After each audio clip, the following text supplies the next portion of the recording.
देवता विष्णूने पृथ्वीवर 9 अवतार घेतले. त्यापैकी एक अवतार म्हणजे कृष्ण अवतार. आजही कृष्णाच्या बाळलीला खूप औसेने सांगितल्या जातात. अनेक युगापूर्वी उग्रसेन नावाचा राजा होता. त्याला 2 अपत्ये होती, मुलगा कंस आणि मुलगी देवकी. देवकी सुस्वभावी होती, परंतु कंस कपटी वृत्तीचा होता. मोठे झाल्यावर कंसाने आपल्या वडिलांना कारागृहात टाकले. दरम्यानच्या काळात देवकीचे लग्न वासुदेवाशी झाले. जेव्हा कंस त्याच्या बहिणीला सासरी सोडण्यात जात होता, तेव्हा आकाशवाणी झाली की देवकीचा 8वा पुत्र मोठा होऊन तुला ठार करेल. आपला जीव वाचवण्यासाठी कंसाला आपल्या बहिणीला ठार करायचे होते, परंतु वासुदेवाने त्याच्या बायकोला वाचवण्यासाठी कंसाकडे याचना केली आणि कंसाला वचन दिले की त्याचे प्रत्येक मूल जन्माला आले की ते कंसाकडे दिले जाईल. वासुदेवाने वचन दिल्यामुळे कंस शांत झाला आणि त्याने दोघांना कारागृहात ठेवले.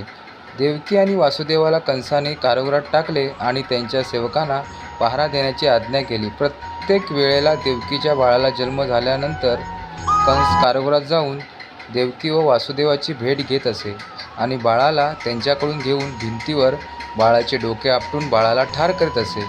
जेव्हा 7व्या वेळेला देवकी गर्भवती राहिली, तेव्हा तो गर्भ वृंदावनात रोहिणीच्या उदरात धाडला गेला. बाळाच्या पोटातच मृत्यू झाल्याचे कंसाला सांगण्यात आले. देवकी आणि वासुदेवाचा 8वा पुत्र म्हणजेच कृष्णाचा जन्म मध्यरात्री झाला आणि हा विशेष दिवस कृष्ण जन्म म्हणून साजरा केला जातो. कृष्ण जन्म झाला तेव्हा देवकी आणि वासुदेवाच्या कारागृहाबाहेरील सेवक गाढ झोपेत होते. कारागृहाची कुलपे उघडून खाली निखळली. कृष्णाला टोपलीत घेऊन वासुदेव गोकुळाकडे निघाला. वासुदेव यमुनेकाठी आला तेव्हा मुसळधार पावसामुळे यमुनेला पूर आलेला त्याने पाहिला, परंतु त्याला कृष्णाचा जीव वाचवायचा होताच. त्यामुळे स्वतःच्या जीवाची पर्वा न बाळगता वासुदेव नदीपात्रात चालू लागले. त्यांच्या प्रत्येक पावलागणिक नदीचे पाणी कमी होऊ लागले. विष्णुदेवाचा सर्प आदिशेषने पावसापासून कृष्णांचे संरक्षण केले. जेव्हा कृष्ण नंदाघरी पोचले तेव्हा यशोदेने मुलीला जन्म दिला होता. हळूचकन त्याने त्या मुलीला उचलून कृष्णाला त्या जागी ठेवले. वासुदेव त्या मुलीला घेऊन पुन्हा कारागृहाकडे परतले. देवकी आणि वासुदेवाला वाटले कंस त्या छोट्या मुलाला सोडून देईल, कारण आकाशवाणीमध्ये देवकीचा 8वा पुत्र अशी घोषणा झाली होती. परंतु कंसाला दया आली नाही. त्याने त्या मुलीला देवकी वासुदेवाकडून हिसकावून घेतले आणि भिंतीवर तिचे डोके आपटले. तितक्यात चमत्कार झाला.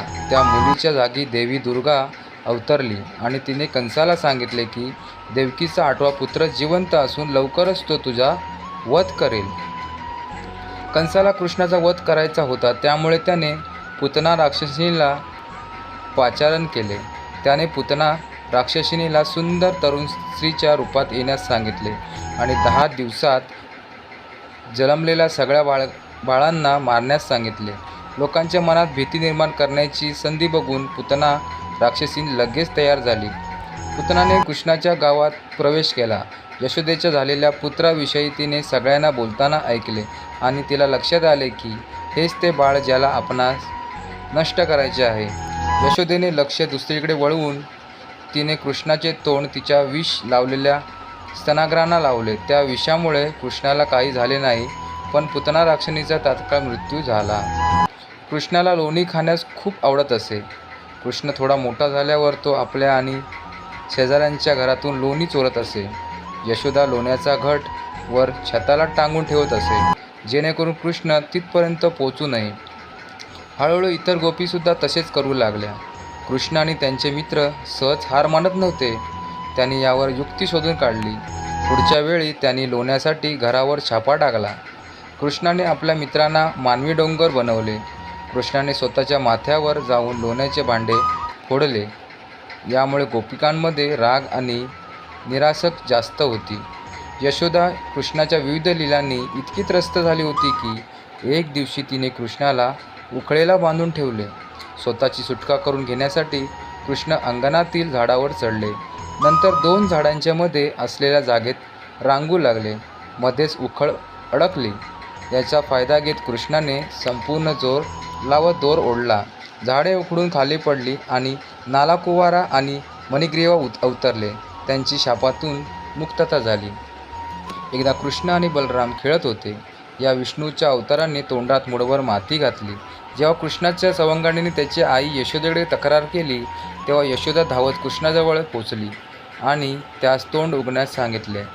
सुरुवातीला त्याने नकार दिला, परंतु यशोदेने रागाने पाहिल्यावर कृष्णाने तोंड उघडले. यशोदेला त्याच्या तोंडात माती चिखल नव्हे तर संपूर्ण जग दिसले. तेव्हा तिच्या लक्षात आले की कृष्ण हा मानव रूपातील देवांचा अवतार आहे. कंस कृष्णाला ठार मारण्याचा प्रयत्न करीत होता, पण व्यर्थ ठरला. तर त्याने आणखी एक योजना आखली. त्याचा सेवक अकुरा यांच्या समवेत त्याने मथुरा येथील कुस्ती सामन्यासाठी कृष्ण आणि बलराम यांना आमंत्रित केले. दोघांनी या कार्यक्रमात हजेरी लावण्याचे मान्य केले. तिथे आल्यावर कंसाने त्याच्या 2 बलवान पैलवानाविरुद्ध भावांना लढवण्यास सांगितले. कृष्ण आणि बलराम यांनी हे आव्हान स्वीकारले आणि त्याच्या विरोधकांना सहज पराभूत केले. कंसाला खूप राग आला आणि आपल्या सैनिकांना त्या मुलांना ठार मारण्याचा आदेश दिला. हे ऐकून कृष्णाने मैदानाबाहेर उडी घेतली. डोक्यावरून कंसाचा मुकुट खाली पडला आणि केसांना ओढत त्याला कुस्तीच्या फडात खेचले. आपली शक्ती सिद्ध करण्यासाठी आताच कंसाने कृष्णाला कुस्तीचे आव्हान दिले. कृष्णाच्या हाताच्या एका झटक्याने कंस जागेवर ठार झाला.